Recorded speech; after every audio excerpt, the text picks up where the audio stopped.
Greetings everyone and welcome to House of Intellectuals.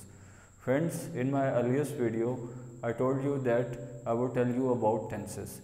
Here I am with the topic of tenses. तो English language में basically 12 tenses होते हैं। तो इन tenses को समझने के लिए हमें बेसिकली पहले इनका पर्पस समझना होगा कि इन टेंसेस का पर्पस क्या है। बेसिकली ये इंग्लिश लैंग्वेज में काम क्या करते हैं। तो इंग्लिश लैंग्वेज में जो टेंसेस होते हैं basically they explain us about time. हमें टेंसेस जो हैं वो टाइम के बारे में बताते हैं। ये एक बहुत ही इम्पॉर्टेंट थिंग है जिसको समझना ज़रूरी है।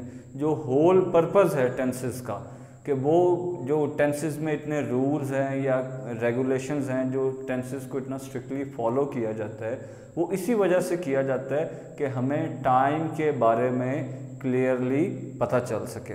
अब ये जो वीडियो है इस वीडियो में आपको मैं 12 टेंसेस के बारे में बताऊंगा। बहुत ही आसान तरीका है इसको समझने में, इसमें कोई प्रॉब्लम नहीं है, कोई अंडरस्टैंडिंग में कोई प्रॉब्लम नहीं होगी आपको। आपने सिर्फ थोड़ा सा इस पर गौर करना है। मैं आपको वो लंबी लंबी एग्जांपल्स दे के मैं बोर नहीं करूँगा। बहुत ही सिंपल तरीका है, एक सिंपल सा ये मैंने एक चार्ट ड्रॉ किया है जिसमें मैं आपको बताऊंगा। अब मज़ीद बेहतर प्रैक्टिस के लिए ये हो सकता है कि आप ये चार्ट खुद भी अपने लिए बनाएं। इस चार्ट को बनाने से आपको जो टेंसेस का जो कॉन्सेप्ट है वो बिल्कुल क्लियर हो जाएगा, उसमें कोई प्रॉब्लम नहीं होगी। तो सबसे पहले मैं स्टार्ट करूँगा प्रेजेंट इंडेफिनिट टेंस से। प्रेजेंट इंडेफिनिट टेंस, अब इसमें आगे मैंने लिखा हुआ है करता है। बेसिकली उर्दू में, उर्दू लैंग्वेज में जहाँ कहीं करता है क्या, जो रोज़मर्रा का है, वो खाना खाता है, वो काम करता है, वो स्कूल जाता है, वो सोता है, मतलब basically in the sense of this करता है कि जो एक रूटीन का जो काम है उसमें हम प्रेजेंट इंडेफिनिट टेंस यूज़ करते हैं। और बड़े ही बेसिक रूल हैं प्रेजेंट इंडेफिनिट टेंस में। पहला कि आपने फर्स्ट फॉर्म ऑफ वर्ब इस्तेमाल करनी है। फर्स्ट फॉर्म ऑफ वर्ब के साथ जहाँ कहीं भी ही, शी, इट या सिंगुलर नाउन यानी कि नेम, चाहे वो एनिमल का हो, पर्सन का हो या थिंग का हो, सिंगुलर नाउन आए तो आपने वर्ब के साथ एस या ई एस का इजाफा करना है। लेकिन अगर जहाँ पे प्लूरल में बात है वहाँ पर आपने कोई इजाफा नहीं करना है, सिंपल आपने फर्स्ट फॉर्म ऑफ वर्ब करना है। उसके अलावा प्रेजेंट इंडेफिनिट टेंस में किसी किस्म का हेल्पिंग वर्ब आपने इस्तेमाल नहीं करना है, ये बात आपने अपने माइंड में रखनी है। उसके बाद मैं बात करूँगा प्रेजेंट कंटिन्यूस टेंस की। प्रेजेंट कंटिन्यूस टेंस कर रहा है, वो काम कर रहा है, वो जा रहा है, वो स्कूल जा रहा है, वो सो रहा है, वो खाना खा रहा है।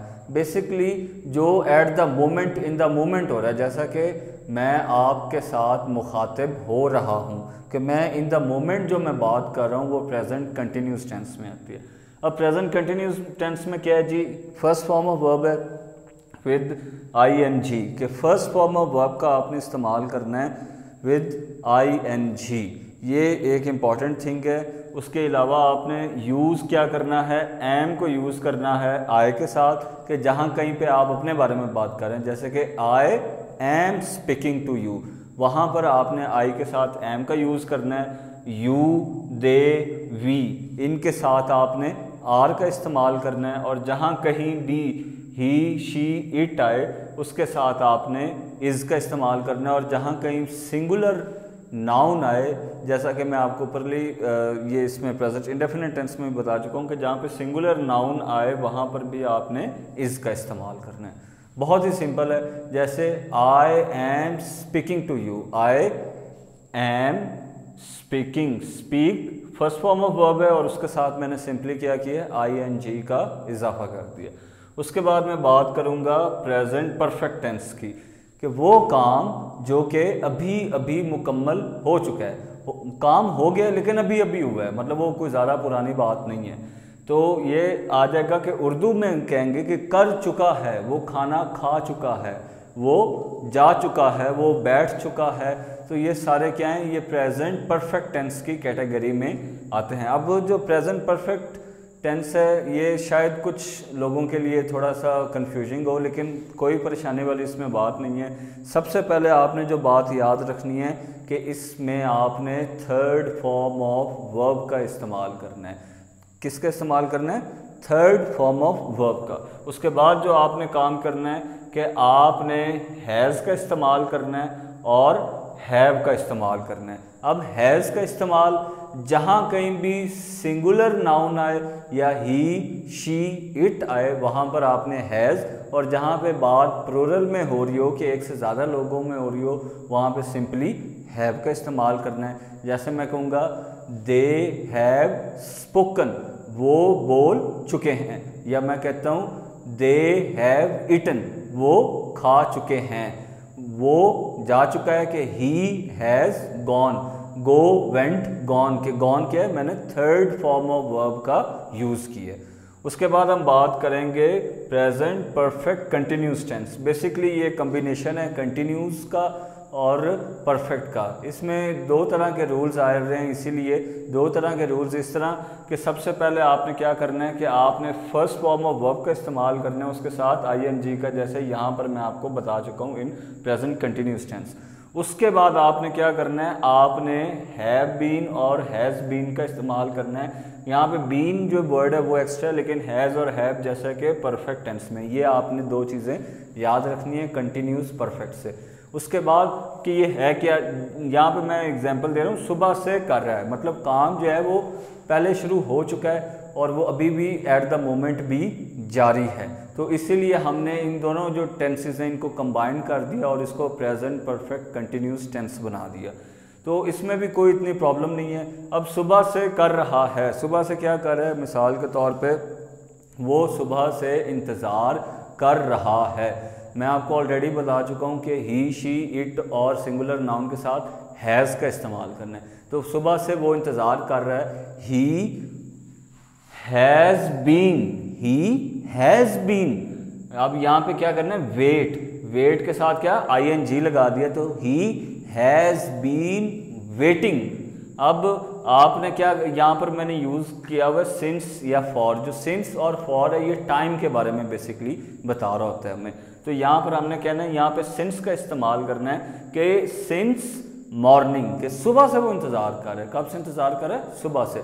अब यहाँ पे ये भी एक चीज़ लोगों को कंफ्यूज करती है कि सिंस और फॉर में क्या डिफरेंस है, कि हमने सिंस कब यूज़ करना है या फॉर कब यूज़ करना है। सिंस जो है बेसिकली एक स्पेसिफिक टाइम में यूज़ होता है, और जो फॉर है वो एक स्पेसिफिक टाइम नहीं होता। बस हमें पता होता है कि जी वो काफ़ी देर से इंतज़ार करे, कितनी देर से हमें नहीं पता, वो काफ़ी दिनों से आ रहा है, कितने दिनों से आ रहा है हमें नहीं पता, बस हमें एक जनरल टाइम पता है, लेकिन हमें एक एग्जैक्ट टाइम का नहीं पता। तो ये बेसिकली आपका प्रेजेंट परफेक्ट कंटिन्यूस टेंस है।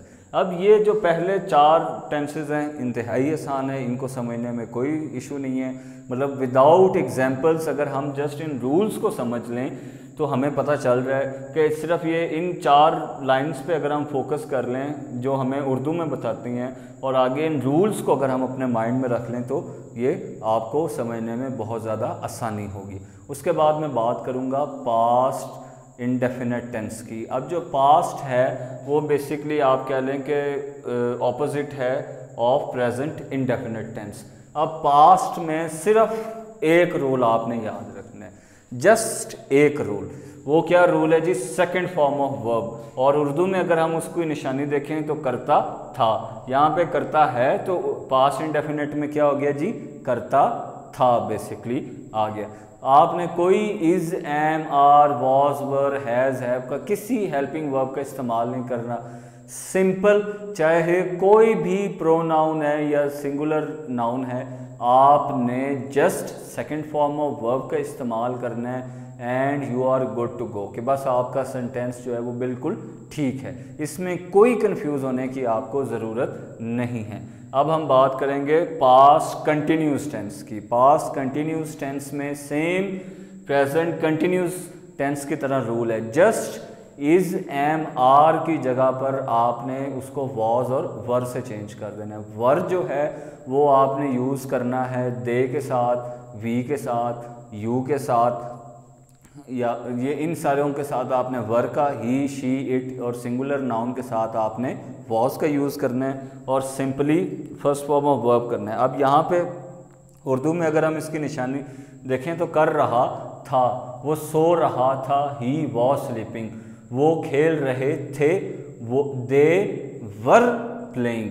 तो सिंपली हमने क्या किया कि आर को हमने वर में चेंज कर दिया और एम को या फिर इस को हमने किस में चेंज कर दिया, हमने उसे वॉज में चेंज कर दिया। सेम रूल्स हैं प्रेजेंट कंटिन्यूस टेंस का। सिंपली आपने ये ज़हन में रखना है कि इज़ और एम चेंज हो जाएंगे वॉज में और जो आर है वो चेंज हो जाएगा वर में। अब ये दोनों जो हैं ये सेम तकरीबन हो गए। उसके बाद मैं बात करूँगा पास परफेक्ट टेंस की। पास परफेक्ट टेंस के रूल समझने से पहले हम इसकी उर्दू को ही देख लेंगे। कर चुका था, काम जो है वो मतलब जिस ज़माने में हम बात कर रहे हैं उस ज़माने से थोड़ा ही पहले वो काम हो चुका था, लेकिन आपने बेसिकली इसमें ये फोकस रखना है कि वो काम जो है हुआ था लेकिन उस गुज़रे हुए ज़माने में ही हो चुका था और तभी वो मुकम्मल हुआ था। कर चुका था, मैं जब आया वो जा चुके थे, जब हम स्कूल पहुँचे तो घंटी बज चुकी थी, जब हम वहाँ गए तो दुकान बंद हो चुकी थी। तो बेसिकली क्या है कि एक गुज़रे हुए टाइम में हम बात कर रहे हैं। तो यहाँ पर आपने क्या है कि जैसे हमने पास्ट परफेक्ट टेंस में थर्ड फॉर्म ऑफ वर्ब का यूज़ करना है, उसी तरह आपने यहाँ पे भी थर्ड फॉर्म ऑफ वर्ब का यूज़ करना है और हैज़ और हैव को आपने चेंज कर देना है इन हैड। चाहे सिंगुलर है या प्लूरल है, ही, शी, इट है, सिंगुलर नाउन है या दे है, यू है, सब के साथ आपने पास परफेक्ट टेंस में हैड का इस्तेमाल करना है। उसके बाद मैं बात करूँगा पास परफेक्ट कंटिन्यूस टेंस की। पास परफेक्ट कंटिन्यूस टेंस कि वो काम पास्ट में शुरू हुआ था और उस वक़्त वो चल रहा था जिस टाइम के हम बारे में बता रहे हैं और बाद में वो ख़त्म हो गया था, कि वो 1995 से काम कर रहा था। तो अब कर रहा था या सुबह से कर रहा था, ये मैं एग्जांपल देने के लिए यहाँ पे यूज़ कर रहा हूँ कि आपने सिंपली ऐसे कि जैसे हमने यहाँ पे हैव बीन और हैज़ बीन का इस्तेमाल करना है, हैव बीन और हैज़ बीन को आपने सिंपली हैड बीन में चेंज कर देना है और रूल बाकी वही रहेगा कि फर्स्ट फॉर्म ऑफ वर्ब के साथ आपने ING का इस्तेमाल करना है। तो ये इतना कोई नहीं है कि he had been working since 1995, हमारे पास स्पेसिफिक टाइम है इसलिए मैंने यहाँ पे सिंस का यूज़ किया है, बाकी आपके जो रूल्स हैं वो सेम रहेंगे। अब मैं बात करूँगा फ्यूचर की। फ्यूचर जो है वो एक आने वाले टाइम के बारे में बता रहा होता है। जो फ्यूचर है बेसिकली एक प्रेडिक्टेबिलिटी, पॉसिबिलिटी होती है। वी आर नो गॉड, हमें नहीं पता कि क्या होना है, कि बस हम एक पॉसिबिलिटी दे सकते हैं कि जी ऐसा होगा। तो इसमें क्या होगा, कर लेगा या उर्दू में कर लेगा या होगा। कर लेगा या होगा के लिए आपने सिंपल क्या करना है कि यूज़ आपने फर्स्ट फॉर्म ऑफ वर्ब ही करनी है, लेकिन साथ आपने विल या शेल का इस्तेमाल करना है। अब मैं आपको ये भी बताता चलूँ कि बहुत सारे लोग जो हैं वो इस चीज़ से कंफ्यूज हो जाते हैं कि हम विल का इस्तेमाल करें या शेल का। There is no hard and fast rule about will and shall. Basically past में ज़्यादा शेल का काम होता था या यूज़ होता था, बट इन मॉडर्न इंग्लिश जो है वो विल को इस्तेमाल किया जाता है, लेकिन आई के साथ आप प्रेफरेबली शेल को यूज़ किया करें। उसके बाद मैं बात करूँगा कंटिन्यूस टेंस की। फिर बात वहीं पे रिपीट हो रही है कि सिंपली आपने फर्स्ट फॉर्म ऑफ वर्ब का ही इस्तेमाल करना है विद ING। जहाँ पे वर्ड कंटिन्यूस आ जाए वहाँ पर आप ये अपने माइंड में रख लें कि आपने फर्स्ट फॉर्म ऑफ वर्ब के साथ ING का इस्तेमाल करना है, चाहे वो पास्ट है, प्रेजेंट है या फ्यूचर है। उसके बाद आपने विल बी, ये ख्याल रखना है विल बी का इस्तेमाल करना है या शेल बी का इस्तेमाल करना है। और अगर उर्दू में इसकी निशानी क्या होगी, कर रहा होगा, कर रहा होगा, वो काम कर रहा होगा, वो जा रहे होंगे, वो खाना खा रहा होगा, he will be eating, they will be travelling, he will be going. तो ये बेसिकली फ्यूचर कंटिन्यूस टेंस की आ जाती है बात। इसी तरह फ्यूचर परफेक्ट टेंस की अब मैं बात करूंगा। फ्यूचर परफेक्ट टेंस मतलब वो आने वाले टाइम में वो काम जो है वो मुकम्मल हो चुका होगा, जैसा कि कर चुका होगा, कर चुका होगा कि मतलब टाइम जो है वो आने वाला है, मतलब अभी आया नहीं है, उसने आना है उस टाइम में, लेकिन ये है कि वो उस टाइम में वो काम मुकम्मल हो जाएगा या हो चुका होगा। तो उसके लिए हम क्या यूज़ करेंगे, थर्ड फॉर्म ऑफ वर्ब। अब परफेक्ट में तीनों, चाहे प्रेजेंट है, पास्ट है या फ्यूचर है, आपने विद परफेक्ट टेंस आपने हमेशा थर्ड फॉर्म ऑफ वर्ब का यूज़ करना है। और एक बात का ख्याल रहे कि इन फ्यूचर परफेक्ट टेंस आपने सिर्फ विल हैव का यूज़ करना है। There is no use of has in future perfect tense. तो ये आपने एक इसका खसूसन ख्याल रखना है। उसके बाद मैं बात करूँगा फ्यूचर परफेक्ट कंटिन्यूस टेंस की। अब फ्यूचर परफेक्ट कंटिन्यूस टेंस सुबह से कर रहा होगा, एक आने वाले टाइम में हम बता रहे हैं कि उस टाइम से उसने काम स्टार्ट किया और वो उस जिस टाइम के बारे में हम बता रहे होंगे कि उस टाइम में भी हो रहा था और वो आगे जाके काम चाहे ख़त्म हो चुका होगा या जारी ही रहेगा। कि मतलब यहाँ पर ये फ्यूचर परफेक्ट कंटिन्यूस टेंस का जो यूज़ है वो इतना कॉमन नहीं है in English language, but there is rules for that future perfect continuous tense. तो इसीलिए मैं आपको बता रहा हूँ कि सबसे पहले आपने अपने माइंड में क्या रखना है, first form of verb with the use of ing, और उसके बाद आपने सिंपली यूज़ क्या करना है, हैव बीन का यूज़ करना है, और आपने सिंस एंड फॉर का यूज़ करना है कि यहाँ पे भी हैज़ बीन का इस्तेमाल आपका नहीं होगा। तो ये सिंपली आपके 12 टेंसेस हैं जिसको हम लोग सारी उम्र लगा देते हैं समझने में। And within a very short span of time I have explained to you 12 tenses of English language. तो अब आपने क्या ज़हन में रखना है कि जहाँ कहीं भी इनडेफिनेट का वर्ड आ जाए, चाहे वो प्रेजेंट है, पास्ट है या फ्यूचर है, आपने किसी भी हेल्पिंग वर्ब का इस्तेमाल नहीं करना। कोई is, am, are, was, were, had been, has been का इस्तेमाल नहीं करना। सिंपली आपने first form of verb, past में सेकंड, और फिर फ्यूचर में भी first form of verb. Future में बस एक्सेप्शन है कि विल और शैल की।